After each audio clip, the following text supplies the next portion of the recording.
Can I draw a Dodge Challenger that is also an off-road vehicle? Let us see. Alright guys, so for today's drawing I was inspired by Mehrdad Malek. I hope I pronounced it correctly, but I probably butchered it, sorry. I will link him, his YouTube and his Instagram in the comment box below.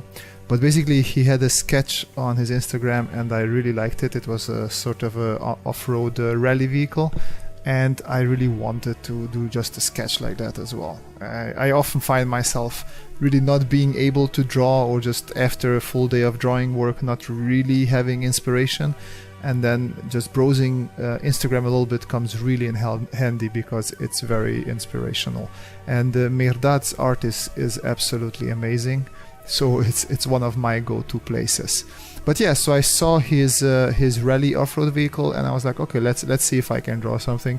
And I like browsing Pinterest and just Google for some funky images that I like. I don't always draw something out of my head. Sometimes I just like copying a really cool car or something that I saw. And for some reason I found this Dodge Challenger, and it was souped up to be also 4x4, so an off-road sort of muscle car thing.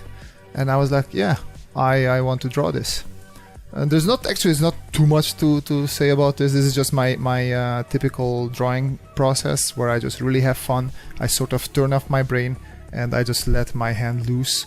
And also, as I said, so this was a little bit more of copying of the image that I saw on Google than coming up by myself. But this is always a nice exercise, especially when you fear that you're a little bit blocked or something and you just want to still draw a little bit. It's really nice exercise, and it's good to keep in shape, you know, like never stop drawing if you manage to find something to draw. And don't be afraid about just copying images, because that's what we call studying as well. Of course, if you know what you copy for. In this case, for me, it was really just fun, and sketching muscle cars. Sketching muscle cars is really just a whole lot of fun for me. But yeah, so I guess this is all I wanted to say for this video. Make sure to hit that like or dislike button if you didn't like the video, but maybe also think about leaving me a message of how I could make my videos better. I always like reading your feedback and I want to make my videos better. If you want to follow more of my drawing and sketching stuff, make sure to follow me on Instagram. But yeah, that's that. Wish you a great week and see you folks next time. Bye bye.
Bye.